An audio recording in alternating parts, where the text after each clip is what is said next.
Hey guys, SimCoder here, and now that we have our setup done, we are able to start typing in some code.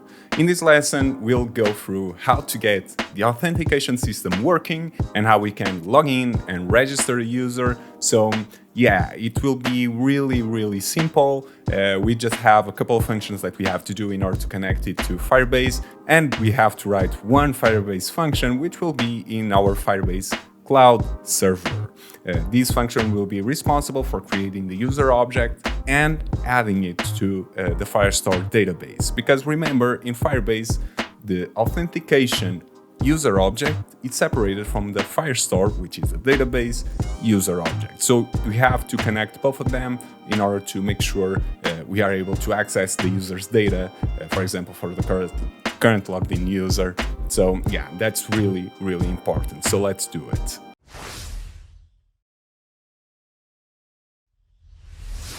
Okay, so let's get started. And the first thing that we are going to do is to go into Firebase, and if we go into the project that we created in the previous lesson and go into authentication, you'll see that we have already enabled email and password sign-in provider. This will allow us to, as the name implies, log in the user using an email and password. You could go with many others as you see down here. However, I'm going to keep this as simple as possible, and the easiest one of this is to use the email and password provider. Okay, so let's go into the code and actually crack on with it. But first, it is important to realize one thing. The Firebase Authentication is separated from Firestore database, which means that they are two completely standalone services, which implies that we have to connect a user that will create using this email and password to our Firestore database. And this will be done using functions. Anytime a user signs up for the first time, and that user will appear in a list in this table, we'll run a function which will automatically create an entry for that user in the collection called user. And in here, it will have the document ID, but yet we'll have the ID of the user that was just signed up for the app. And that way we'll be able to store the information of that user in this document. You'll see what I mean in a second, and by starting with this really basic example, if you haven't used Firebase in the past, you'll quickly understand how it works by doing just this. So yeah, let's get started.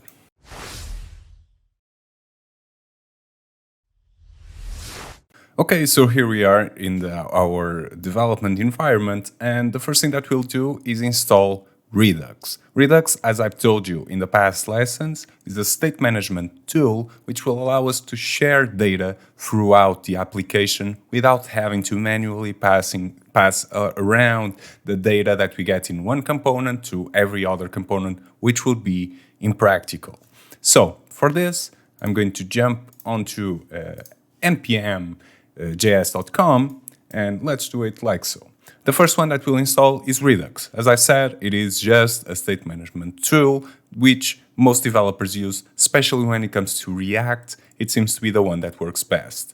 So, and if you don't understand right now why a state management tool is important, you will when we start actually playing around with it, as it becomes quite obvious that it is incredibly important. Okay, so I installed this actually in the wrong folder. Don't forget to change directory into frontend and run npm i redux. Okay, so it installed, and let's move on to the next set of packages, which in this case will be React Redux. This just gives you some plethora of tools that makes it easy to use Redux within a React-based application. And React Native shares a lot of the same logic and base code, so this just helps you to have all the hooks that are needed in order to run some commands and things like that. So it is really good to use it. And it also contains a bunch of tags that are really, or better yet, components in this case, that are really useful to develop with React and Redux together. So let's come back and do npm i React Redux, give it some time to install. And now let's jump on to the final package that we'll install for this lesson, which will be Redux Thunk. This is just a middleware that will allow us to do all sorts of things, allows you to write action creators that return a function instead of an action. This is really useful if you have to call a lot of functions for each action that you implement. So imagine the login, for example, you want the user to log in, but then you want to run a separate function that does some other thing.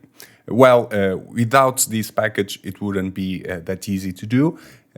And this allows you to do that by giving you a set of tools like dispatch and getState. So it is really, really useful to make the flow of your app as good as possible. And most of the times when you use Redux with React, especially, you will use Redux Thunk. So let's grab it, npm I Redux Thunk, install it, and I'll be right back. Okay, so now that we have all of the packages that we need in order to actually run the project, it is time to start worrying about how our app is going to be structured. So let's jump onto front end, and let's first of all create a folder called source, SRC for short. Okay, and in here we'll have yet another folder, this time called Redux, and this will contain our reducer and our actions. So it will contain everything that we need in order to have Redux. And if you don't know, if you want to really deeply know about Redux, I'll leave a link down below for a video that's really good and explains it deeply. But I'll try to, as we go along in this series, explain to you how it works in the most simple terms possible. Then we'll have inside source a folder called components, because remember, React is good because it allows you to have atomicity of components. So basically you can have really small components separated from the big picture, and that way you are able to reuse a lot of components and reduce the code that you have to write. So it is important to separate components from your screens, which we'll create right now. So let's come in here and do screens. And screens will be the big picture items. So for example, the feed screen will be contained inside here. And then that feed screen will call up the components that are needed in order to build a feed. So for example, posts, any buttons that we might have, anything like that. So in the feed screen, we'll basically just have a list, and that list will get populated with a component that will be created later on. And this is the basic setup that we'll go with. There are more complicated ones. You could have res for strings and things like that you use throughout the application. I'm not going to bother with it. I'm going to try and keep it as simple as possible. So we'll have these three folders, which are the three main components of a React Native app like we are building. Then let's move on to Redux and actually start implementing it. So in Redux, we'll have actions. Actions, remember, are things that you actually do, is code that you run in order to calculate something, for example, or make a request to the database, something like that. Then we'll have our reducers, which is how our data is stored within React, within Redux in this case. So for example, the actions will make a query to get the current user, and it will be sent to a reducer, which will actually build that data into a usable object that will get used throughout the application. And finally, we'll have the constants.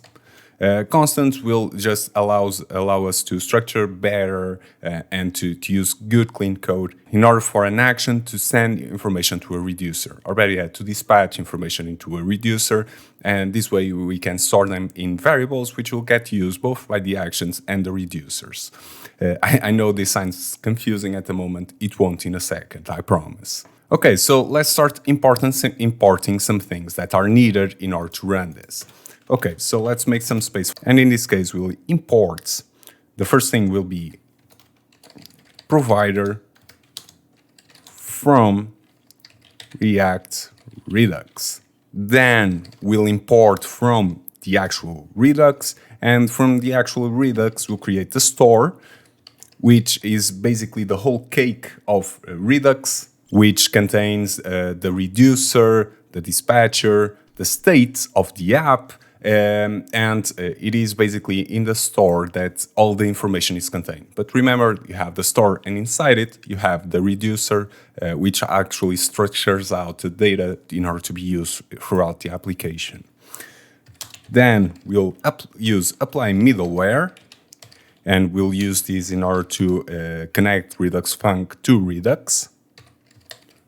And now we'll have to import Func from Redux Func.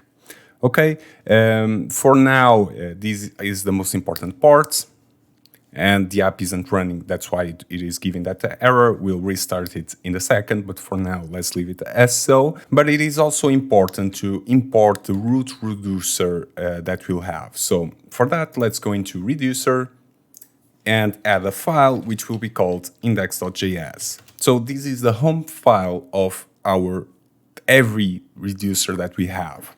And for this, we'll do const reducers equals to combine reducers, and you can auto import it from Redux, and simply add parentheses and curly brackets in order to create the place where all our reducers will live. So then we'll have an auth.js inside here, which will call up in this page and add it to the combined reducers. This basically allows us to better structure our project. Instead of having all our reducers in just one file, we are able to break it in small chunks, which are more easy to manage. And in here, I wrote a typo. It is supposed to be const.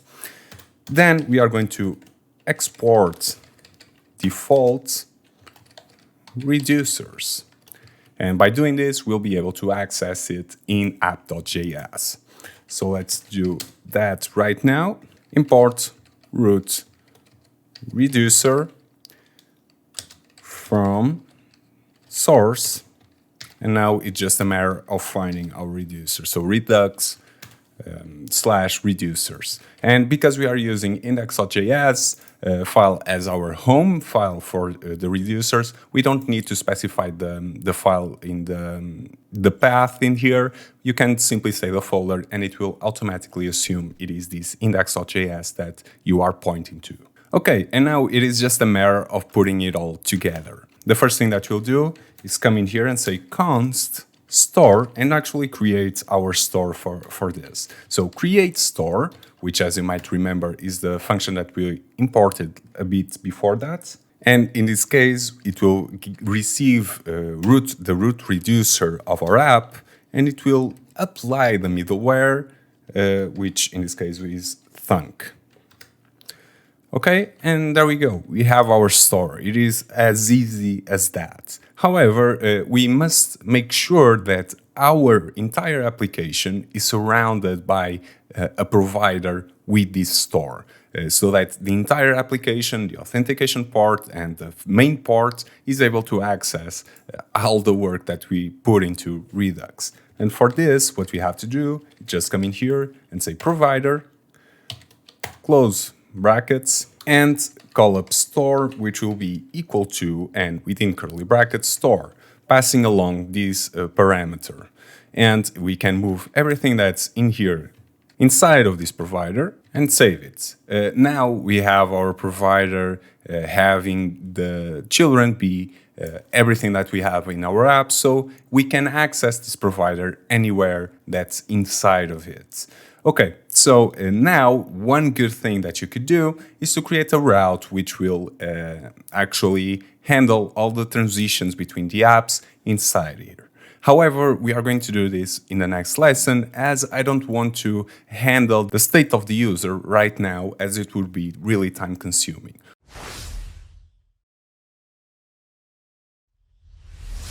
What I'm going to do instead is to come into the screens, create a new folder which will be called Auth, and this will be our main Auth screen. Now, inside of here, we are going to create a new file which will be called index.js, and we'll create yet another file called styles.js. And this is the structure that we'll use throughout our application. So anytime we want to create a screen, we'll create these two files, the index.js in order to contain our actual code with the JSX, and the styles in order to contain our styles. So separating both worlds, as otherwise it will get quite confusing to read out code. And we'll do exactly the same thing for the components. So keeping everything as separated as possible so that we can take the most advantage as possible from React as a whole, and so that you can customize the project as you want, as easy as possible. Okay, so now let's actually start to write our first major piece of code. And I'm going to use the package the extension variant that we installed in a previous lesson called ES7 React, React Native, GraphQL, whatever. And I'm going to type in RNF. This will create a React Native functional component. We'll use only functional components as it is the standard of the industry, or by yet of React and React Native as of version 16. Don't quote me on that, I might be wrong, but I believe that's when React finally made the transition into functional components. So let's start, and I wrongly created this in the wrong file, so let's remove it and move it to the index that's from Auth. Okay, so here we are, and I'm going to change the name to make it more comprehensive. So Auth screen, and there we go. Now what we can do is go onto app.js and simply call up that screen in here. So Auth screen, make sure you auto import it, save it, and it won't work right now as I'm not launching Expo at the moment. So in order to actually run it, let's come into the terminal and run Expo start. It will take some time, so give it that. Okay, and we get to the first error of this series, so it didn't take too long. I wrongly imported from Redux Func instead of Redux for create store and apply middleware. It might have been an automatic import, I'm not sure, but yeah, simply make sure that these imports are as they should be and with the correct names, as it is something that's easy to get wrong. After that, when you save it, it will auto-reload and it will just say that store does not have a valid reducer. This is because we still haven't written any reducers inside our Redux reducer folder. And now if you come in here and say subscribe and save it, we'll see that nothing appears. But let's try to do one thing before moving on to see if the problem is with our code or why this is happening. So let's try and add a style. And this style will have a margin top of 10. Let's see if this helps. Well, we see that this appears. Well, it seems that the text is getting cut off by our notification bar, and in order to display it, we'll have to move the text down below a bit. This will just happen in this lesson as we don't have a router yet running. In the next lesson, this will work just fine without having to have this margin top. Okay, so for now, let's actually start writing our first component, which will be the Auth menu. If you go onto TikTok, you see that you have the Auth menu with the buttons in order to choose which authentication system to choose from and to choose if you want to register or log in. That's the first thing that we'll create at the moment. So for this, we'll go into Components, create a new folder, call it Auth. Then inside Auth, let's create yet another folder called Menu. And then inside Menu, we'll create the index.js and the style.js. Okay, then in the index.js of our menu, let's run RNF. We'll do this anytime we need to create a new component. And in here, we'll call it Auth menu. Okay, and now in order to run this within our Auth screen, you are going to come in here, and I can do it like so.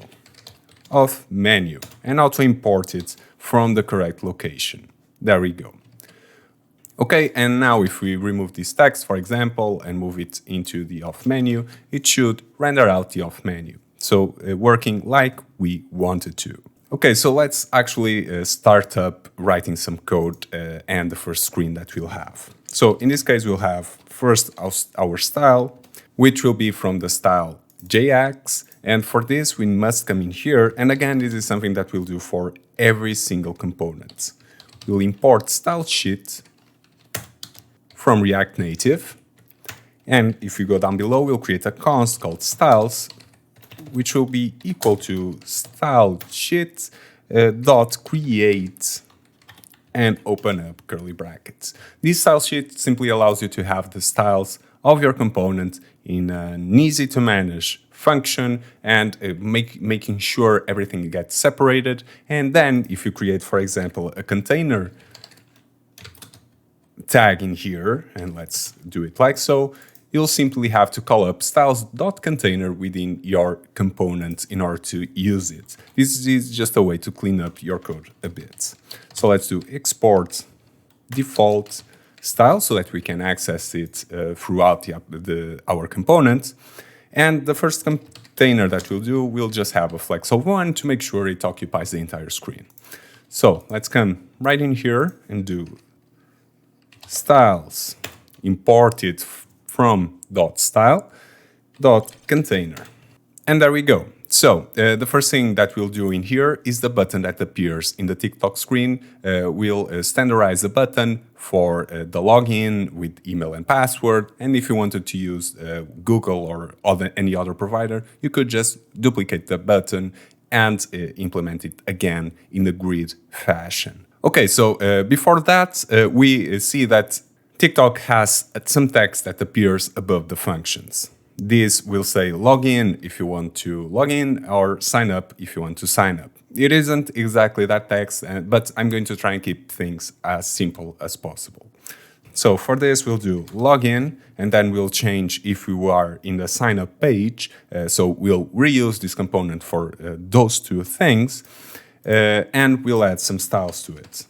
So styles.header text. Let's call it that. Then we'll just pick up this header text, go on to styles.js and do comma header text. And in here we'll add the styles for it. So let's first render it and we see that it appears in there. Okay, and now let's start to actually style out this text. So the first thing that we want is to make it bold, as the one from TikTok stands out a bunch. Then we want the font size to be a bit bigger. So let's do like 25 should be enough. Let's save it and see how it looks. Looking good. Then we want some margin to the bottom, as it will be separated from the buttons that we'll add in the bottom of this text. Then we'll add the color, which is also really important. And for this, I'm going to try and use the normal CSS colors that we get anywhere that we program with HTML. So white, black, blue, and these are predefined colors that you can use while writing some CSS, so that it is really easy to copy and paste. So in this case, I'm going to use the dark slate gray. And if we save it, we see that it is a slightly washed out black. And finally, we'll do text align center. Okay, and we get the text centered. Awesome. Okay, so now let's actually create the button in order to pick our provider. So in this case, we'll use a touchable opacity. And this is a view that allows you to get the feel of a button without actually having a button. So this is completely empty, and if I save it, nothing will appear. However, if I start adding things inside it, like let's, for example, handle the text, in this case, it will be use email. The text appears inside this touchable opacity, and this will give the user the feel of a button. But we'll first style out this touchable opacity and then test it out, as this is quite small and you won't be able to see any difference whatsoever. So let's come in here and add a style, as we always do. So styles dot, and in this case I'm going to call it provider button. Save it, come into our styles and add it in here. So this is something that we'll do throughout the series if you haven't figured it out yet. So let's do it. And this provider button will get a border, as that's what TikTok does in their app. So this time it will be of a light gray color. Then going down below, and let's try and keep up with the project like so. Going down below, we'll add a border width, which will actually girth up that border, and it will be just of 1, as that's what TikTok does. It is really, really slim. Then we'll add the border style, and you have a bunch to pick from. For this, TikTok uses a solid border, so that's what I'm going to use. Then let's add a padding to the button, which in this case I'll just add 10 throughout the button. Let's see how it looks. And there's some funky action going on around it. But as you can see, you can actually click on it and it will give the feel of a button. Okay, now let's handle the rest, and then only then we'll handle this little bug that's appearing in here. Okay, so then we want to have a flex direction, as these buttons will contain both the text and an icon to go with it. So we want everything to appear in a row. And this is what flex direction allows you to do, to have either a list in rows or in columns, so in the horizontal fashion or vertical fashion. Then we'll justify content to do space between. And finally, we'll align the items to center. Okay, and there we go. The text right now appears better. So justify content space between just tells the app to space out the items and to make them go as far away as possible. And the align items to the center makes them go to the center, as the name implies, to the center of the view. So this is just a quick way of structuring out your project. However, there's one thing that I want to do before carrying on, which is to go to the container and add a padding. So let's say like 20. And this is just to make sure nothing touches the borders, as that looks really, really bad within an application. And I'm actually going to bump this up to 30, as I believe this looks a bit better. And we'll have to do some more work with this, but for now, that's enough. Let's go and implement the icon. And for this, we are going to use Expo's own package, which allows you to import a series of icons from different places. And it is really good to use, and it makes the process a lot simpler. So I'm going to grab this page, and as you can see, you have a page dedicated to icons, and in order to use any icon, you just have to import the icons, which you can do from here, and in here you'll get all of the icons that you have. I prefer to use the feather icons. I just find them to be the prettier one of them all, and the one that most users will relate to, as they are not chunky and things like that, but that's beside the point. Let's just pick one. And you are able to search by user and see all of the icons that correlate to that, and pick whatever repo of icons you want to search from. So I prefer feather, and I like this user, so I'm going to import this feather. Let's come in here, drop that in there, and grab the actual component and drop them in here. And as you can see, it doesn't look all that good, because within TikTok, this text is centered. And if you might remember, we used space between, so everything gets separated apart. So one good trick in order to center a text, when you have an icon either to the left or to the right, but you don't have it on the other side or any item whatsoever, you could just come in here and say view and add an auto-closing tag. And by doing this, it will create a view in this side, which will, again, separate things to their specific place. Other thing that you can do is just to duplicate this user, because this isn't centered perfectly. It is a bit to the left, and we can actually fix that. So let's do it like so. Styles.provider button text. Save that, go into style.js, add a comma, add provider button text, and add a padding right. That will be, let's try 10. And it starts to move a bit. Okay, like 20, it seems fine, so that's where I'm going to leave it at. Okay, so coming back into the menu, we are basically done. However, within TikTok, we also have a button at the bottom that allows the user to pick between registration and the sign-in process. So whenever he clicks it, this will change to register or sign up, whatever, and everything will move to the sign-up process. Okay, so let's implement that. And what I'm going to do is to make sure we have a view in here which will be the parent of everything that we did so far.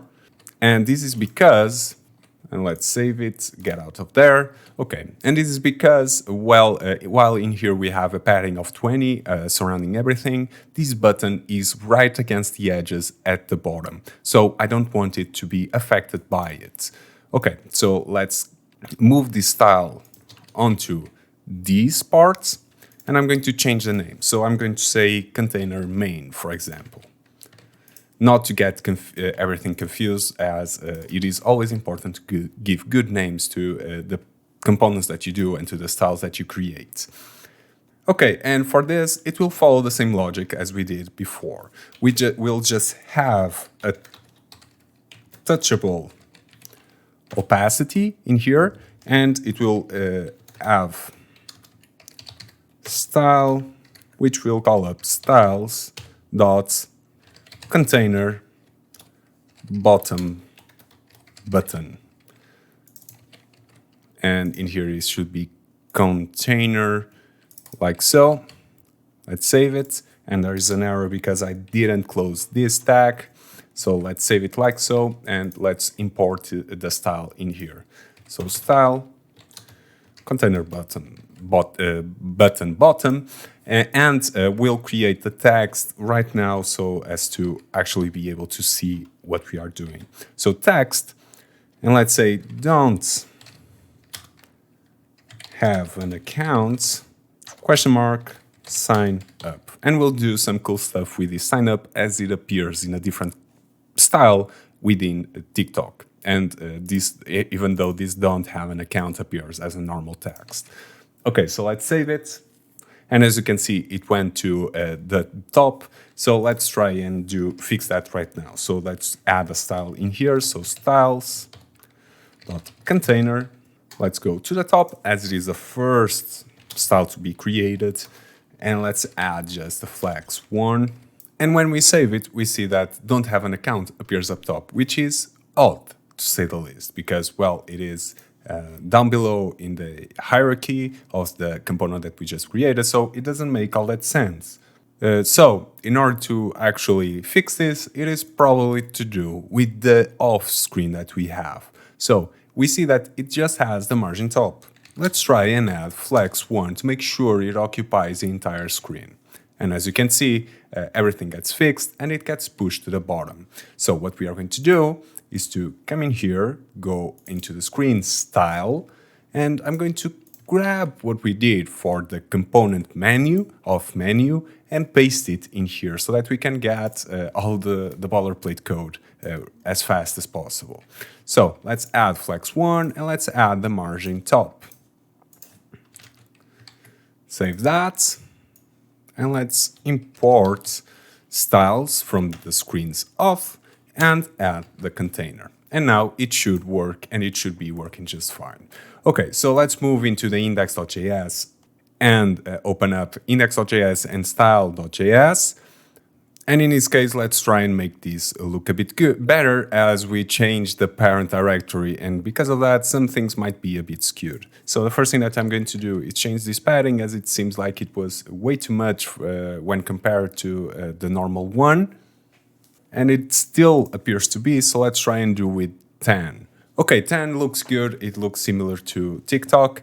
Okay, so now let's style out the button. And the first thing that we'll do is add a background color, which won't be white, it will be ghost white. This is a darker shade of white, if that's even a thing that you can say, and it gives a really good appearance like TikTok does. Then let's add the padding, and I believe I forgot the comma up top, like so. Yep. Now let's align items to the center. Let's add a border, as TikTok does use a border for this button. So border style will be solid, border width will be 1, and border color will be light gray. Like so, and there we go. Now we have our bottom button ready. What we are going to do is style out the sign up as it changes in TikTok. So let's add the sign up in here. Let's add a style, which in this case we'll call styles.container bottom button text, or better yet, bottom button text. I believe it makes more sense as this is not a container. Let's come in here, bottom button text, and let's simply change the font weight to bold and the color to red. And this is a simple CSS trick or HTML trick that not a lot of people know about when they start. You can actually nest a text within the text and change the parameters of the inner text in order to make some part of the text stand out. And this is what TikTok does. And this is a clickable button as it is a touchable opacity. Okay, so now that we have this, let's first of all get out of app.js as we won't be touching that anymore.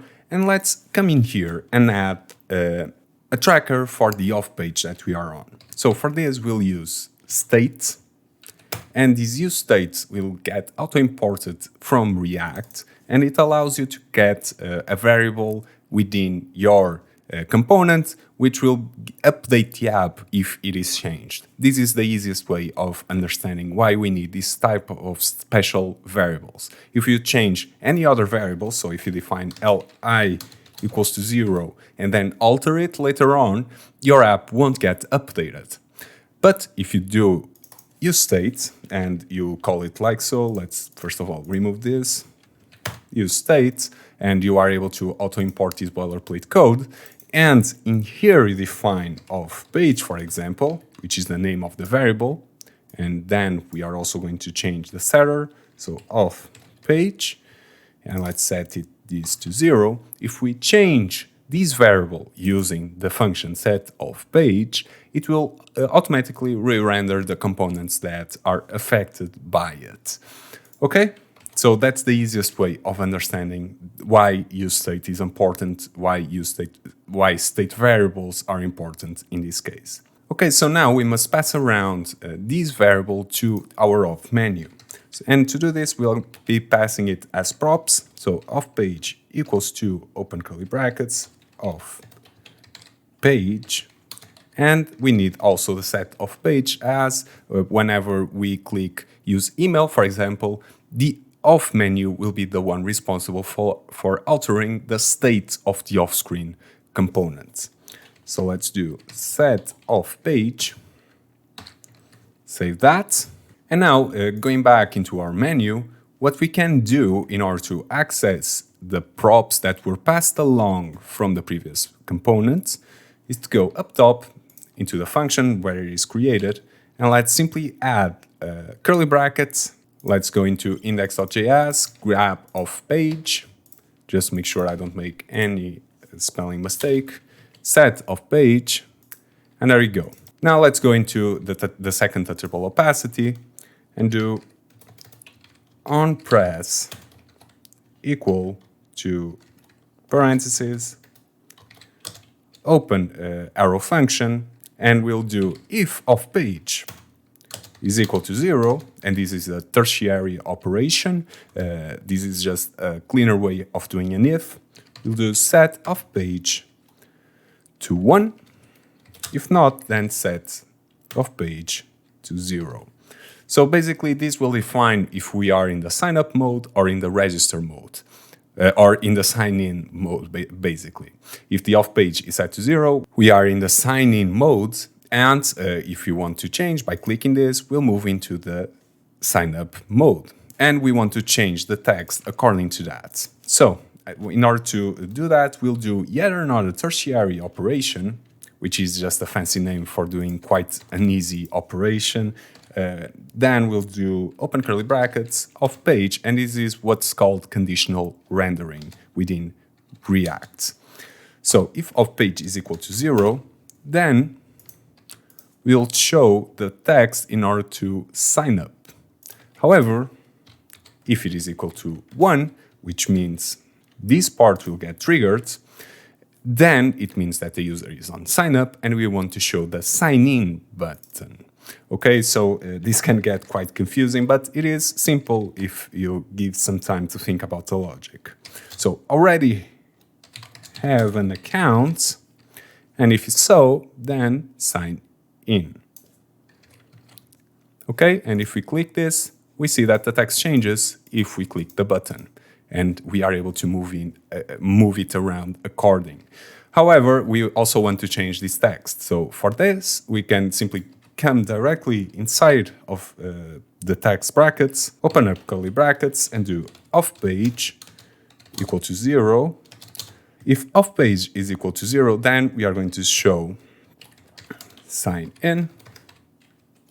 Otherwise, we are going to show sign up. Okay, and you'll see that it changes accordingly as well. So whenever this is sign in, we show don't have an account, then sign up in the bottom button. And now we must create yet another set of variables which will trigger whenever we click this use email button. And for this, I'm going to move again out of the menu component, come in here and say details page. So whenever this is set to true, then we'll display the details page, which is the form that we'll create in a second. So in this case, it will be false. And let's pass along these props again to our auth menu. So let's come in here, open curly brackets, details page, and set details page, set details page. Okay, so let's do it like so, and we are going to grab these two variables and move them to the props of menu in the function params. So let's do it like so. And whenever this touchable opacity gets touched, then we are going to say onPress equal to open curly brackets, open parentheses, open arrow function, set details page to true. And when this happens, we are going to change the component that we display to the user in here. But for now, let's create yet another component, which is hard to see in here, but let's expand that out. And in the auth folder, we are going to create the details folder. Let's create, again, the index.js and the style.js. Okay, so in the index.js, we are going to call up RNFC, or NF, better yet, and in the styles details, we are not going to display anything at the moment. What we are going to do is to go into the index.js of our auth screen and do a tertiary operation. So if details page is true, then show the details component, which we haven't created yet, so I'm not going to try and write it. I'm going to go into details, open index.js, come in here and say auth details and save it. Okay, now we can come in here and say auth details and it will auto import it, saving us some time, do 2 points, and now if this details page is set to false, then we are going to call up auth menu. Okay, as easy as that. Now let's try and click on use email and we see that this appears. Okay, and now we can go into the details and actually try and write the code for the form that we'll have in here. So I'm going to get out of auth, open up the styles, as obviously we'll need them. And let's first of all add an X in order to go back to the previous screen. So let's add a touchable opacity, save that. And in here, I'm going to go back to our Expo icons and simply search for an arrow. Let's see what appears. Okay, we have an arrow left, which will make it so that we are able to go back. So import feather, and now grab the components. Drop it inside touchable opacity, and there we go. However, it is touching the borders yet again, and that's something that we don't want. So let's add a style. So styles, not style sheet, but styles, which isn't importing it yet, but we will in a second. Dot container. Okay, now we have the style. However, let's go into the menu style, for example, and grab it as it is pretty much the same thing. Let's copy and paste that and remove all of the other components that we won't use. Okay, let's click use email, and styles isn't available. So let's try and import it right now with the auto import function, and there we go. So now what we'll have is a padding horizontal, which will be 30. Let's try it like so. A padding top, which will be, let's try 50, something like that, and see how it turns out. It is way too much. Let's try 20. 20 seems fine. Okay, and there we go. Now that we have everything set up, we have our back button, and in order to go back, we must pass along some props. So let's open up curly brackets in here, go into the index.js screens, and let's pass the details page and the set details page in instances. So let's come in here, drop them down there, and in here I'm going to grab the params from the menu and drop them inside the auth details, removing just the set auth page, as we'll need the auth page in order to know if we are signing up or signing in. And in here, I'm going to add a text input, which we can also import it from React yet again. And one thing that I like to do is to, whenever you are able to auto-close a tag, then do it as it cleans up the code a bit. Okay, now we'll use the a state variable to keep track of all of the variables that we have. So the email that the user places, things like that. So let's come in here, create the boilerplate code for this, and let's do email. And let's capitalize the first E in a setter. And firstly, it will be empty. Okay, so whenever you have a text input in React Native, you have to keep track of the variables that the user has placed. So let's say on change text, then we'll receive a function. First of all, open curly brackets, then open up parentheses, which will receive text, then open an arrow function, and we must set the email to text. So anytime the user types a character, removes a character, does anything to this text input, this onChange text will be called, and we are able to update our our email state variable. Okay, now let's set the placeholder, which in this case will be just email, and we see that email appears in here, and we are able to actually type in it. So awesome. Let's remove everything. However, let's change the style of this a bit. Let's add style. So styles dot text input. Okay, and let's make this not non-capitalized. Let's get out of there. And let's come into the style.js. Make sure you are in the correct style.js. So text input, open curly brackets, and in here we'll have some border color, which will be light gray. Then we'll have a border bottom width, and we use this border bottom width when we just want to add a border to one side of the component. So in this case, the bottom part. And by doing this, you are able to add border just one side. So you could do border left width, border right width, or border top width. Okay, and now let's add the border style, which in this case will be solid. Let's add a padding vertical because right now we aren't able to see anything. So let's try with 10 and it appears very much better. And now let's add a padding horizontal to make sure nothing touches the borders and it looks a bit better.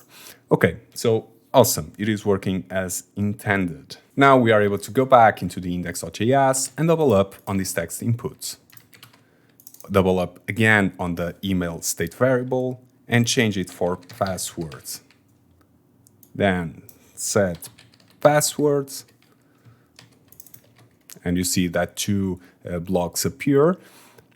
Let's do set email. Instead of set email, it is set password. And then here it will be password. Okay, they look the same. However, I want to give some spacing between them. So one easy way of doing that is just to add a margin. So margin bottom, because remember padding is for inside of the component, then margin is the space outside of the component. So this will be outside of the component. And let's try with 10. Okay, awesome. And now what we want to do is to add a touchable opacity just for the button, which will actually trigger an action. So in this case, it will be touchable opacity, not opacity base. So let's remove that. As we already had a touchable opacity, let's auto close these tags. Okay, and let's add a text. So this text will depend on the auth page variable. So auth page, and we are getting this from here, equals to 0. Then show sign in. Otherwise, show sign up and close the curly brackets. Okay, then it appears. However, it doesn't look all that good. So let's try and style this out a bit. Okay, so style equals to styles.button, and let's add these styles to our style tree. Okay, and for this, we'll have yet again some borders. So I'm going to grab from the text input as it is pretty much the same. The only thing that changes is that it is not just for the bottom, it is border width as it will go all the way around. Then we'll add a padding vertical, which will be 10, and a padding horizontal, which will be 20. Then we'll align items to center, and there we go. We have our button in here. However, we want to add also a background color. So background color, let's say it is red. There we go. Now let's try and style out the text. So style equals to styles.button text. Save that. Go onto your style sheet and do button text. And in this case, it will be color will be set to white. As we are using a red background, it must contrast in some way. The font weight will be bold. And the font size, let's say 16. Make it a tiny bit bigger. Okay, now for the button, I want to give a margin top just to separate it from the other elements. And when it comes to this text input, I'm going to change the margin bottom for the margin top. And I'm doing this in order to separate the edit text, the input text, from the top of this screen. And I'm going to add the margin top to the button. Let's make it like 60 or 70 or even 80. Let's try it like so. And yeah, this looks good enough. Okay, so now we have just one thing left, which is to add the on press for the back button. And we'll handle the Firebase authentication actions in a second. So for this case, it will be set, and I forgot the name, set details page to false. And whenever this gets clicked, it will get thrown back. And we won't be needing the details page as we already know the state of it, as this details page is only called upon if the details page is set to true. So it is not useful at all. So let's remove it to not have any extra clutter within our app. And let's click the arrow and we go back. So we are able to move around our off screen and it is working just fine. Awesome. So now let's move into the final part, actually authenticating our users.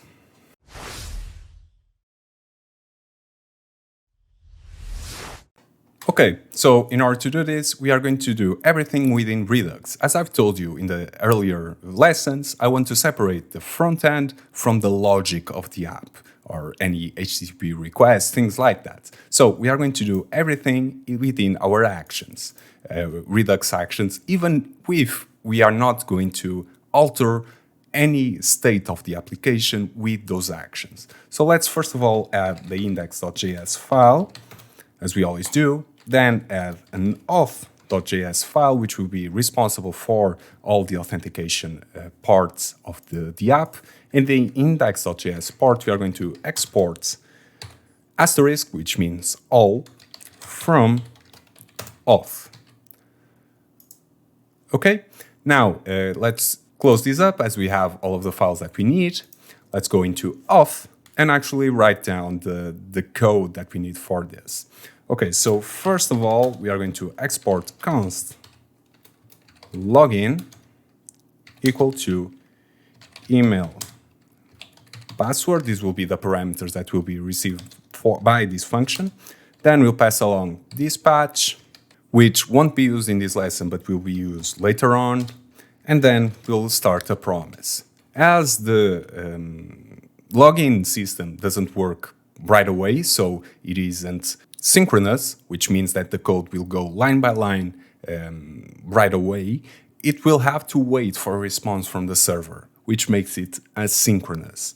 And promises are really good for this, as it will allow you to resolve this function whenever you receive that request that you make the request for, and either resolve it or reject it. So to really resolve will trigger the then part of the promise from the place that called this function, and if you reject it, it will be the catch. And this is good for error handling, and it is a good way of just returning something whenever you feel like it. So basically, you want to do something, but you don't know when it will you'll get a response to, so you don't want the computer to wait for a response. So let's add reject, which will be the called if the function goes terribly wrong. So if the login fails, for example, then that will be called. And then let's do Firebase. And if this doesn't get auto-imported, let's do import Firebase from Firebase. And let's require Firebase / Firebase Auth. Okay? Now let's go inside our function and do Firebase dot, and you'll see right now how easy it is to do. Auth and parentheses. Then in order to sign in, all you have to do is do sign in with email and password, passing along the email and the password. So as easy as that. Then remember about the promise, we are going to start an arrow function. And let's collapse that in here. We are going to resolve if it is successful. And we are going to catch if it is not successful. And if it is not successful, we are going to reject it. And this will trigger a catch from whatever place called this function. Okay, now let's handle the registration, as it is pretty much the same. So register, email and password, dispatch, everything is the same. However, in here, it will be create user with email and password. And we are going to, again, resolve or reject depending on if it is successful or not. Keep in mind the email has to be valid and a password has to be equal or greater than 6 characters. Okay, so we are basically done. Now all that we have to do is in the details screen, call up these functions according to what is the off-page state currently. So let's create the functions in here. So handle login equals to empty parentheses, arrow function, and in here we are going to dispatch. And in order to dispatch, which is to call up an action within Redux, we have to use dispatch. This is a hook which we'll use anytime we want to make a request to Redux, so it is something that you should get used to, as you'll be seeing a lot. We must also import use dispatch from React Redux. And this is one of the hooks that comes with React Redux that are really, really useful. So in here we are going to dispatch login email, already at login, and we are going to auto import from our actions, and we are going to pass along the email and the password. Then out of the dispatch, we can have our dance, which will have an arrow function, which will be really simple. We'll just have a console log to say login successful or not. And the login unsuccessful will be in the catch.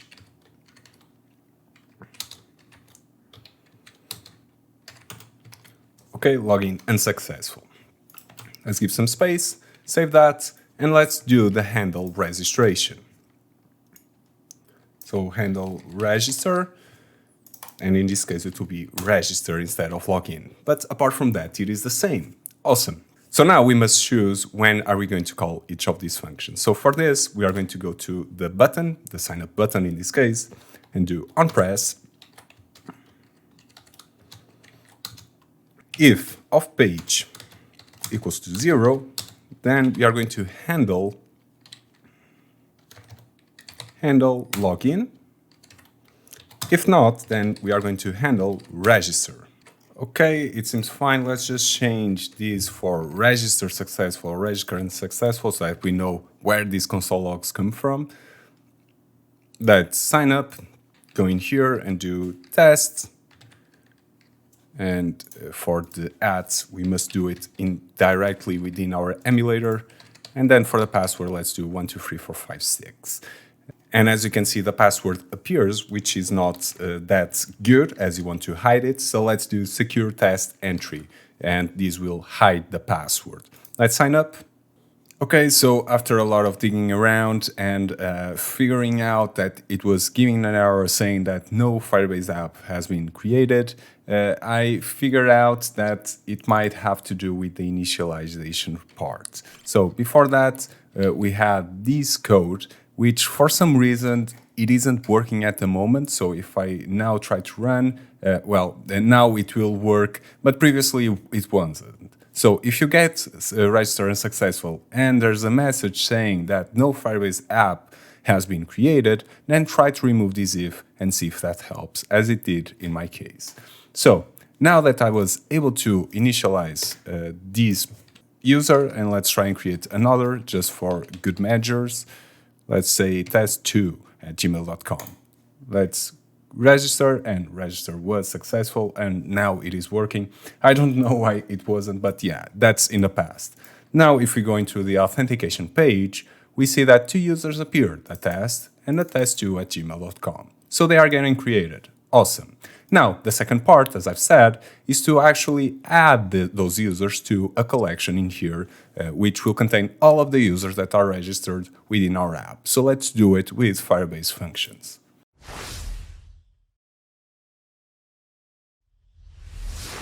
So in order to do this, we won't be needing the front end anymore, as we'll be just deploying Firebase Functions. And let's come into our functions, our index.js, which will be where all our functions live. So for this, we are going to export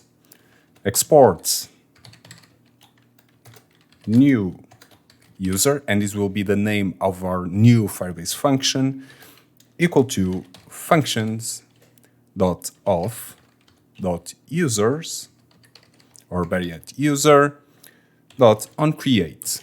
And this function will be called anytime a user gets registered within our app, which is perfect because that's what we want. We want to, whenever a user gets created, we want to create an entry automatically within our Firebase Firestore database. So in this case, we'll need access to our Firestore database. And for that, we must first create a const called admin, which will require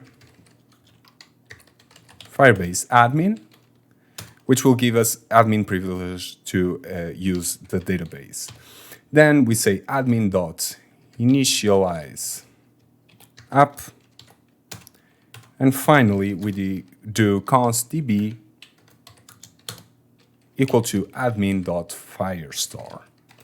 And this will give us access to the Firestore database. So whenever we want to make an alteration to the Firestore database, all that we do is come in here and say return db.collection